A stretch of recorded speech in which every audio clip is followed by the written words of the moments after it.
I'm going to be honest with you, the sooner the better. You don't have to wait until you're 70 or 80 or 90. Really, downsizing to me is an ongoing process. We really should be surrounding ourselves, and then not everybody has, simplicity mindset. It's not for everybody, but that's not what I'm talking about.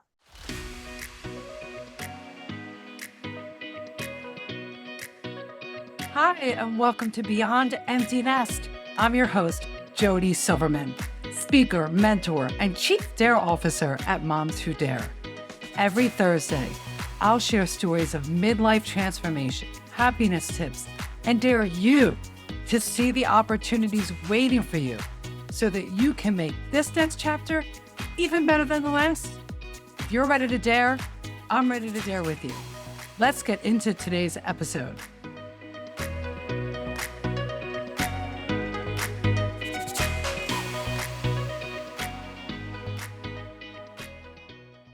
So one of the many challenges that we all face in midlife is navigating the complexities of caring for our aging parents. And this often involves having difficult but necessary conversations, such as when it's time to consider downsizing and moving out of a long-time home. But downsizing isn't just a topic for our parents. It's something all of us need to start thinking about.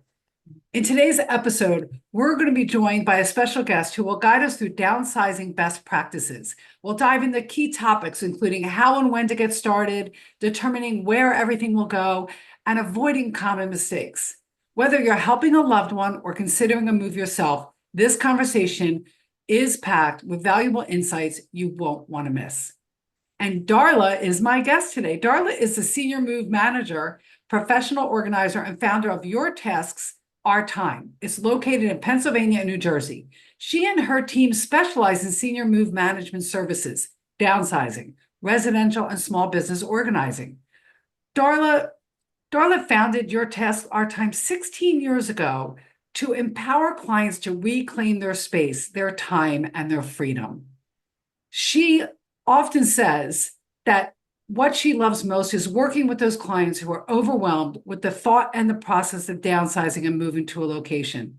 And she and her team know that they can absolutely make the experience easier, more cost-effective, and a lot less stressful. And Darla, I think everybody listening could say, please help me, please help me, please help me. So welcome to Beyond Empty Nest. Oh, thank you so much. I'm so excited to be here today. Me too. So because it's a big topic, and we'll dive into it. But before we dive into everything that we just promised our listeners, share a little bit of your story. Like, were you always a professional organizer? How did you become a professional organizer? We always like our stories. Okay. Well, no, I was not always a professional organizer. I worked in the corporate world for the likes of Revlon and Colgate and Merck. No, I worked at Merck for J&J at one point. So I had a lot of corporate experience, but I was doing a lot of traveling, and I was very unhappy and burnt out and tired and just generally miserable. So I had always wanted to be an entrepreneur my whole life, but I could not figure out what to do. And I didn't have a lot of bank to put behind it. So I made a list of, what I could do. And it was, jack of all trades, master of practically nothing. So I did have a lot of, varied skill sets. So I thought, well, I will start a concierge business because there's a lot of different things that I can do for people. I've always been service oriented anyhow. So I started that, and under that umbrella was the professional organizing, which I didn't know a lot about, to be honest with you, but I was always the organized one of the family. Mm-hmm. So what I found out, what I realized quickly was that was what I was getting called for and what I loved doing the most. So within the year of starting the business, I just dropped everything else. I kept the name, and I marched forward, and it worked out. Now, all professional organizers, I joined National Association of Productivity and Professional Organizers. So if anybody's looking to do that, I highly recommend that organization. Lots and lots of training, lots of really great people that will wrap around you and help you out. Mm-hmm. But all of us get asked to help seniors downsize. And I loved it. I was like, well, yeah. And so those of us who are organizers go one to two paths usually. They either go as a solopreneur and help seniors as, one-on-one, or there's those of us who hire up a team, which is what I did. And I treat it, so the professional organizing and the senior mood management are like two sides of the same coin. Both same skill set, basically, but it's two sides of the same coin, slightly different things that you're doing, right? And for senior mood management, it helps to have a team behind you. Yeah. So that's how I got into it. And I mean, I love it. It's never the same. The people, the situations, they're always different. And I thrive in that environment. I thrive in that change, in that environment. And mostly, I just love helping people. Yeah. And, seniors, they need that help. They need Yeah. that. Yeah. I mean, they want to be cared for. They want to be, supported. They want to be helped. And you know what I love what you shared about your story. And there's a common thread with your story that so many other women that I've interviewed on the show who wanted to discover what was next. This started with a list. It started with a list. It Yes. always starts with a list. It does. Always. It does. It And starts with that and list. you don't judge the list. You just dump it all down. And I love how you said you're jack of all trades, there was that, and yet you started out with concierge services. You made a decision just to do something, and then you paid attention to what was coming through based on that decision, and saw that there was a pattern, there was a repetitive invitation towards the senior care management, the professional organizing. I love that. But it starts with a list, just a brain dump. Don't judge it. Just write down everything that you feel you can do, your natural gifts and talents is.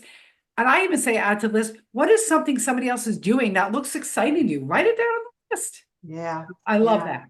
Yeah, Love that is actually great advice. What are other people around you doing that you like? Because that's what happened to me.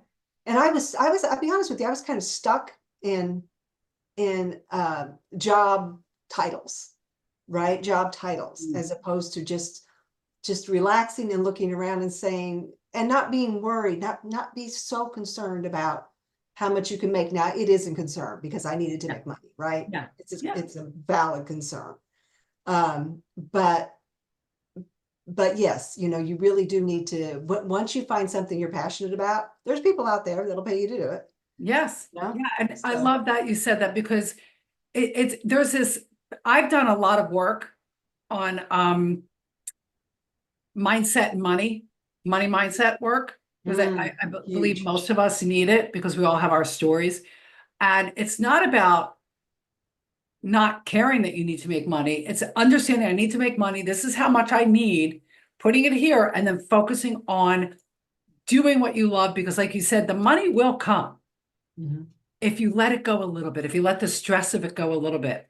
And a lot of people actually just start their passion project or their side gig while they're working. And that works too, if you need to do that. But I love your story and thank you for sharing it.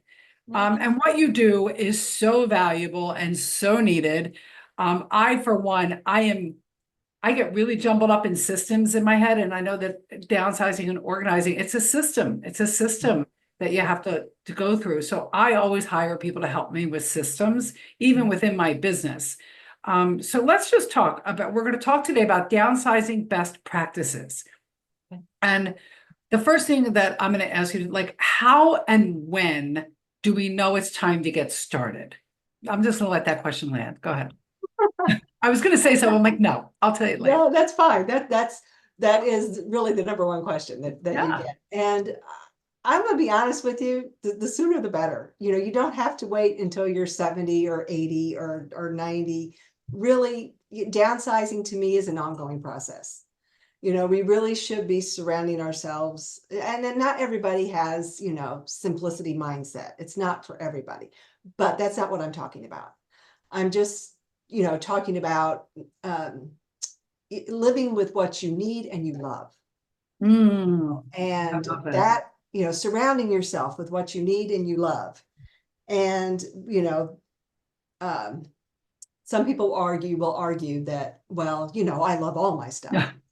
but I would argue that you probably don't. That's when they have to call you and your team, Darla. When they have that. So if you have the mindset that you can't because you love everything and you need everything, you need to call Darla like right now. Like push pause, go in the show notes, reach out to Darla. And I love that you say that because so my husband and I are in our late 50s. We've had an empty nest for years now. Our son's 26, our daughter's 29. And we ever ongoing for the last, I would say, 5 to 8 years have been downsizing within our house.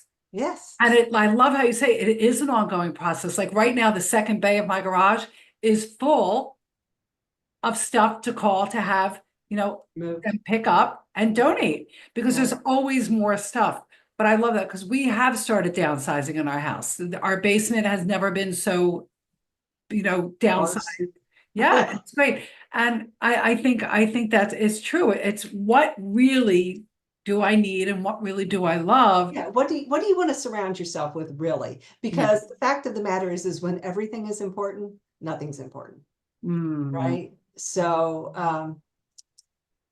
yeah, that I would start as soon as as soon as your nest is empty, or you have realized that you have 3/4 of your house that you're not using. yeah, clean that out. That's the time. And if you have been in your home, say you are a senior and you've been in your home for a long time, and you've said, hey, well, maybe I do want to move to something smaller. Give yourself at least a year. Okay. No exaggeration, two really, but give yourself a year, because this, if you're living in a 3,000 square foot home and you don't see it anymore, you have no clue, and especially if you haven't moved for 20 to 60 years, you really have no clue Right. the work that it takes to do something like that. It is hours and hours of work. Now, so And yeah. so that leads me to this question. So that's about us. So, and I'm curious, what that's about us downsizing, and that's really good advice because it does take. I mean, it's been ongoing for years, and I'm like, how do I have a whole bay, a garage bay filled with more stuff to even donate because there's always more stuff. When it comes to though the seniors in our life, our parents and or our aunts or uncles, whoever it is for you that you are, caring for. And I'm lucky. Both sets of parents, my parents are divorced, but both sets, they downsize. They years ago, they're like, it's time for us to move. Let's do it. I'm like thrilled. They're both in apartments, they're happy, but not everybody is willing to let go of their home. So, what have you seen through your expertise and your years in this business as to how is it the same process and mindset that you would approach your aging, the seniors in your life, the parents in your life with, well, let's just, a suggestion. How do you start that conversation with, let's Yeah, start cleaning up in the house? yeah, if they're, well, just sit down and have a conversation with them and ask them where they're at. Like, how do you feel? Like, what do you want? What do you want? Because it's their life, right? It is their life. It is not our Yes. life. It is not, I mean, for example, when people call us in for their parents, and they're thinking they're going to run the show, and maybe they do a little, but the fact of the matter is the kids are not our client. The client is the parent. It's what they want, what's important to them, what they want to take with them, what they want to leave.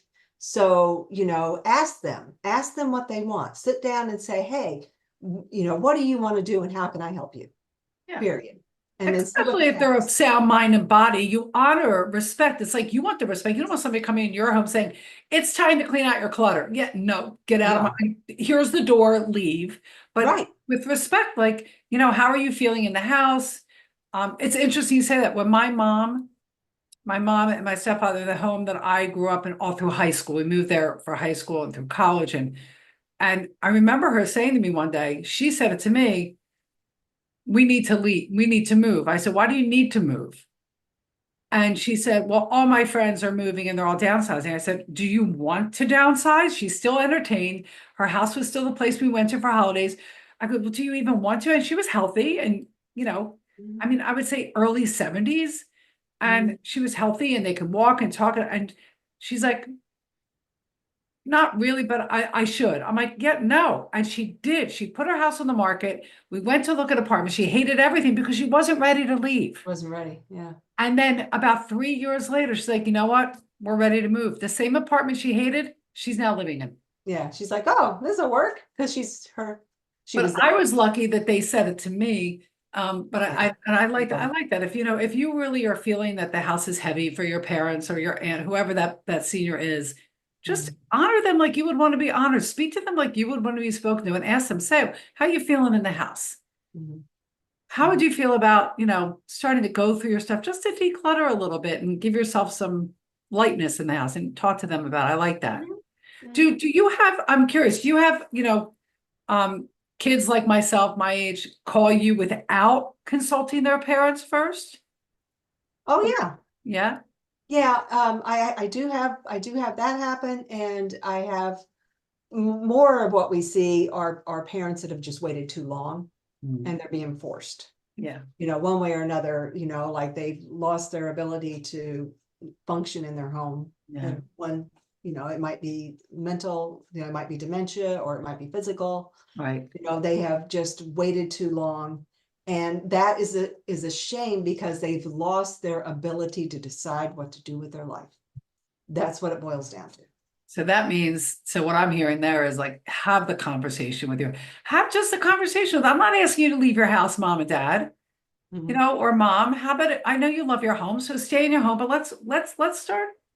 And there's plenty Up. of things that Yeah. you can do, in terms of modifying the home to Okay. make it easier for them to stay in the home. There's plenty of people who do that. I have connections, to Yeah. people who come in and So that's something people set could them up. call and have you and your team help them with and advise them on and walk them through as Yeah, well.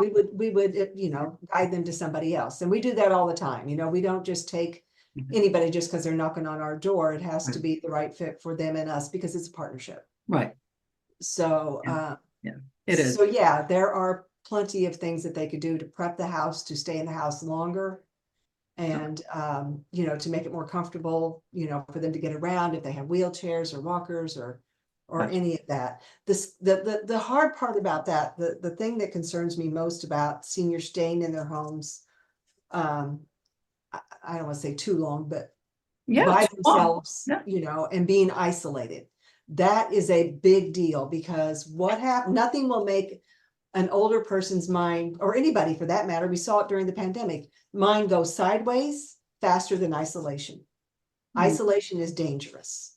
Yeah. Uh, so, when they lose that ability to get out and socialize, then things go downhill rapidly, or can go downhill rapidly. Yeah. So, and I've seen, people's parents, I'm thinking of one in particular, who was he moved out of the big house into like a cottage, but he was still isolated. And then literally his mental capacity went off the rails. As soon as they pulled him out of that situation and put him into a community, he snapped right back. It's yeah, Snapped right back. isolation. You're right. We did see it in pandemic, all ages. We're not, human beings are meant to be in community. Right. And community can be with one, two, or 20 people, but you need other people. You need interaction. It's not just this interaction on the computer in the Zoom room. You need No, more than no, that. this doesn't. This is great. And this Yeah. allowed us to connect and feel less alone. And Mhm. yet you need human connection in person. I love that. Thank you for sharing that. That is so important. So, all right, so how when to get started, and so I know there's so many barriers and thought processes that hold people stuck in moving forward and downsizing. And I would think that one of them is like, well, what am I going to do with everything? Like, where will everything go? Yeah. So share with people what options they have. Well, donation's a great option, and I do that a lot. I do that a lot. I call Green Drop around me. They come yeah, all the time. I email them when I'm ready. Habitat for Humanity I use. So yeah, Habitat Restore is fabulous. yeah, Yeah, Green Drop. I know. So we're located in Bucks County, although we cover much yeah, broader than that. But Bucks County's got tons of places. They've got more than I think yeah, anywhere else. But yes, donating to your favorite organizations. Now, not all organizations will take everything. As a matter of fact, most of them won't. right. Some will take just clothing and shoes. Others will take household items like the Restore. and even construction items they'll take. Some will take furniture, some will pick up furniture, some won't. So you really have to do your research to find out who will take what and how it will get there. How it will get there is important. Yes. Because if you have really big furniture, for example, china cabinets, nobody will take. Oh, I was going to say, so we did a renovation and I had china cabinet, but how about a wall unit? Nobody wants wall units anymore, and they don't want furniture, sofas with floral or patterns on them either. Yes, So, yeah, they don't sell well enough for them, and then they end up having to pay the dumpster fees, right? Right. So those things you may have to have taken away by junk removal or back up a dumpster and put it in the dumpster. And our townships as well. Townships will pick it up, and it doesn't cost a lot of money. I think that is exactly right. They charge me $20 to pick up my sofa and love seat. That is a great tip because, and that's the first thing we tell all of our clients. Well, if you're going to do, some of this yourself, then here's what we suggest. You call your trash removal company or whoever picks up your trash or the township, and you find out what they charge, because I'm going to tell you it's going to be significantly cheaper for them to come get it than it is, for a junk removal company to come get it. Now, the good thing is a lot of junk removal companies they will take things to donation themselves too. Yeah. They do a lot of that. So they're not all just throwing it in the trash. A lot of them are trying to upcycle, recycle, do whatever they can to keep it out of the landfill. And what we have done often is have them take the top part of the china cabinet away, and then we donate the bottom part of the china cabinet. Yeah, that is so brilliant. That's brilliant. Oh, I didn't even think about that with my wall unit, because it all came apart. Although I did pay, because it was 100% of the donation to veterans. There's a company local to us called J-Dog Junk Removal. J-Dog's great. I work with them, yeah. And it cost me a little bit more, but you know what? I gotta give them a shout out, because they don't even know that I'm giving them a shout out. But they came. I'll let them know. They were so nice. They took apart the whole wall unit, and they promised me that they will share it. Like, they have veterans that can rework. Because I said, if somebody just takes the bottom part, you can restain it, put a piece of something on top of it, and you have a beautiful piece of furniture. And they do that. So I love that you shared that. Yeah. So we have donating, call your township, and we also have what I did with my dad. We bought a dumpster. We had a dumpster delivered to his driveway. And we just opened up his windows, and because nothing. Started tossing. Well, he didn't care. He didn't want. I was the one who had to say, Dad, you're not throwing clothes away. We're going to donate that. But we literally just threw away. Yeah. And sometimes, and that isn't, an option depending on, we use them all. We use the junk removal, we use the dumpsters, we use donation. We try to donate as much as possible. We use J-Dog and you know what I just thought of, Darla? If people don't know DSW, people know DSW. You can donate your shoes to DSW, and they will give you a $5 coupon towards your next purchase. All right then. Yep. It doesn't matter how many shoes you put in. So if you want to game the system, take 3 pairs, go back the next day, 3 pairs, you get 5. Right. But they donated. It's called Shoes for Souls. Yes, it's in Haiti. They send the shoes to Souls for Souls. NAPO used to do that. Collect. We would take up collections for them. So I love that. I didn't know they were doing everything. That's great. Yeah. So go ahead. I'm sorry. So you can also sell things, right? Yeah. So I'm going to tell you, selling's a lot of work. Yes. I exaggerate not. So if you have someone or know someone who likes to do eBay or sell on Facebook Marketplace, that's great. We don't do that ourselves because we find that it's upside down for the client. It costs them more than it's worth, right? So we don't do that type. But you can do auctions. You can do, there's like common household type auctions, which we actually offer, which is meant to clear the house very quickly of like 95% of all the items. You can bring in auction houses, which we do often, like Aldefers or Browns or Stevenson's or Camelot. I'm giving them all a shout out. And we do combinations of all this, often, we'll have like Aldefers come in and say, hey, we got 2 or 3 things here. are you interested? And they'll take it. And So then that's a service that you coordinate that for your client under your services. we coordinate Love all that. services, Wow. all services we coordinate. Wow. So they don't have to call anybody if they don't want to. We handle it all. But if they want to do it themselves, they can, right? Right. I mean, I'm gonna tell you, my biggest competitor are clients who can do it themselves. Yeah. Right. And good Yes. for them. Good for them, you know? I'm not your Start early, competitor. start I'll be now, and do calling it you. yourself.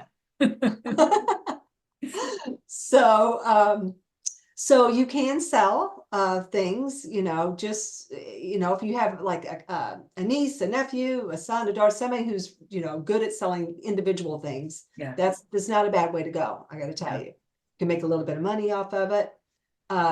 You can. There's a company out there called Max Sold, which is an online auction where, you know, you set the auction up in your house, put it on their platform.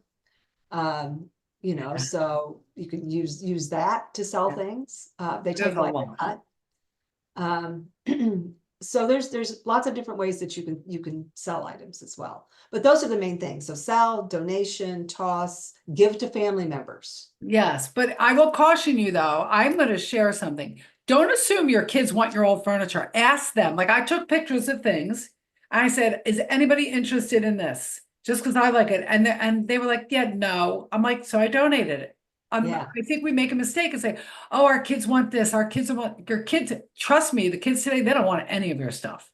No, and you took the words right out of my mouth. That's exactly what I was going to say. Yeah. Yeah, they don't want your stuff. They have, and especially for the kids that are like 45, 50 years old, they have a house full of their own items, plus all the stuff the grandparents have given them for their kids, right? They're like overflowing themselves. They can't take it. You know, and it's not like it used to be where, you know, it used to be we took our parents' stuff, our grandparents' stuff, our aunt's stuff, our uncle's stuff, you know, and then we just kept handing it down. And that just isn't viable anymore. We have way, you know, in my grandparents' time, they had like 4 dresses, you know, one dresser, one bed, you know, like they had exactly what they needed, no more. No Right. more, because we weren't manufacturing things the way we are. We weren't a consumer society in the Yeah. way that we are now. But now there's no way, no way. But what you can do is this. What you can do is think about 1 to 3 items that you would like for your family members to have. You know, you really cherish them and you would like for somebody in the family to cherish them. And then gift them to them with a story. Tell them why you cherish it, why you love it, and why you want them to have it. No more than 3 items max. And really that's pushing it. But 1 to 3 items, and you know, tell them the story. And I'm gonna tell you what, they're going to value it. They're Yeah. going to honor those items because you're I not love handing them boxes of stuff. That is a great, great tip. Love that tip. Oh, that's one of my favorite. Okay. I'm gonna keep that one in mind. Thank you so much, so much good advice, so many good tips. All right, so we're gonna wrap this up with like common mistakes you see when it comes to downsizing or the lack there or not doing it. But what are some of the common mistakes?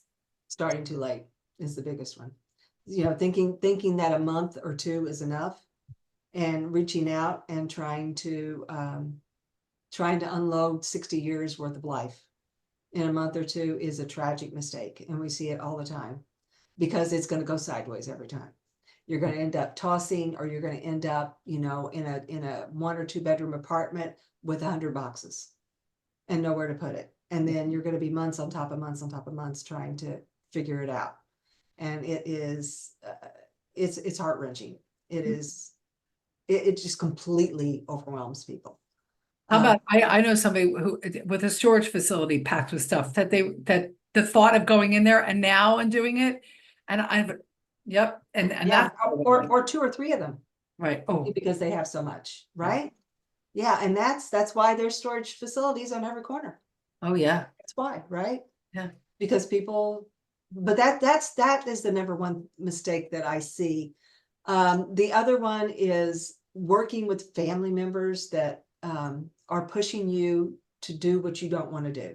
Mhm. You know, it's your life, it's your stuff, and if you want 3 storage units, then well, you know, Yeah, I don't advise it, but you really need to you really need to choose people to work with that are not going to judge you or look at you sideways when you want to, when you want to keep something.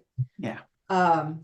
You really need people that can be non-judgmental and guide you through it from that perspective. And that doesn't have to be somebody you're paying for. It could be a friend, it could be a family member that you have that kind of relationship with that can ease you through it. But a lot of people do bring in people like us for that reason. Yeah. Because we are not going to judge you. We're going to tell you what we think. We're going to give you what we think is gold advice. Yeah. But we're not going to beat you up about it. And that's you really need somebody that you can work with. Whoever it is you choose, it needs to be somebody you can work with. So the mistake of having family members that are going to come in and browbeat you it's a mistake. It is. And asking for help. We see people who just don't ask for help. That is a common mistake. All of us, we're human beings. We are in a human to human business. And beyond that, we're human beings, right? All of us. So all of us need help at some time. There's nothing wrong with asking for help. Nothing. It's okay. It's okay. I love that you said that. I love that you said that because you know what? You don't get through life alone. I always say you need a team. Like who's on your team? Like Darla and her team could be on your team. Ask for help. And I say, I think that whole adage, it takes a village. I think we all need a village. Really, we do. Bring villages back. Bring them back. I love that. So thank you for sharing all that. I love this. There was so much goodness in here, and we will link everything we need to link to for people to find you in the show notes. But where would the best place for people to find you if they wanted to find you and your team? I think our website would be the best. Okay. Your tasks, TASKS, ourtime.com. I love the name. Thank you. My brother-in-law. Oh, there you go. Shout out to the brother-in-law. Yeah, your tasks are time.com. That's the best place. And then I think you can go, you can email us through there. You can, the phone number is out there. You can call. We answer text, emails. We answer it all. Yeah. And you can also, there's at the top of the show notes, there's a way you can send me a text. A message, anything. And if you want to reach out to Darla, just give me a good contact information because the one glitch is I haven't figured out how to respond to those text messages yet. But you can send us thoughts, your biggest takeaway that way. So, but we will link your website below in the show notes. It's there. And then of course, there's a dare. A guest never leaves the dare. And if you don't even know what the dare is by now, you haven't been paying attention. So Darla, what is your dare for our audience? My dare is to start downsizing now. I dare you to start in any small way you want. Create a little bundle, a little donation area by the door, out to your car, not the front door, the door you go out to your car to. Create a little area there, and I dare you to start downsizing now and get it down to where whenever the time comes that you need to move at any age, it's a relative breeze for you. Love that. All right. That's a good dare. It's a really good dare to do. Good. You know what? I just have to ask you because I heard this from a professional organizer once before that there's this rule. And actually I'm trying to do it that if you go out and you buy 3 new sweaters, get rid of 3 new items, old items. If you bring in 2 items, get rid of 2. And I'd started to do that with shoes. I literally looked, I'm like, I have not worn those shoes in 3 winter seasons. I'm not, just because they're cute. I haven't, they're adorable. I haven't worn them. I just literally, that's why I have a pile because I started to say, I love them, but yet I've never worn them. So they're going. Yeah. It's a great rule of thumb. Yeah. Right. I think that is a wonderful thing to do. Yes. There you go. All right. Well, Darla, thank you so much for joining us on Beyond Empty Nest. And to all our listeners out there, your dare is to start downsizing process now in some way, shape, or form, no matter what stage of life you're in. Start it now, little bit at a time. Little baby steps will yield huge results. And I also want to know, what was your biggest takeaway from this conversation with Darla? Let us know. Shoot me an email, let Darla know. Check out our website with all her services. There's so much there. And as we've been saying, the common thread throughout this whole thing is it takes a village. It takes a village. So invite us into your village. And I know that Darla and her team can make your life and your senior's life much easier. I say that when I'm approaching senior too. I'm like, anyway, it's all good. It's all good. So what was your biggest takeaway? Let us know. And don't forget that there'll be another new episode of Beyond Empty Nest next week. And thank you for being part of our listener and our audience. And as I always say, dare on.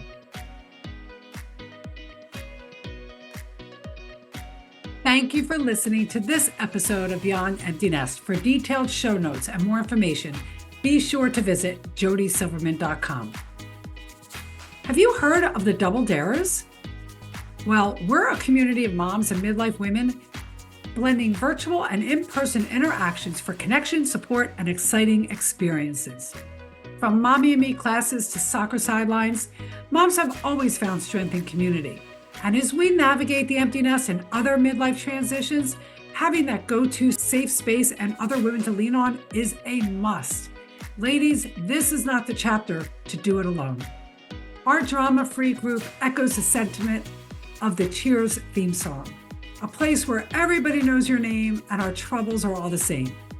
If you've been seeking connection and have a desire to figure out who you are and what your purpose is now, then Moms Who Double Dare is the perfect fit for you.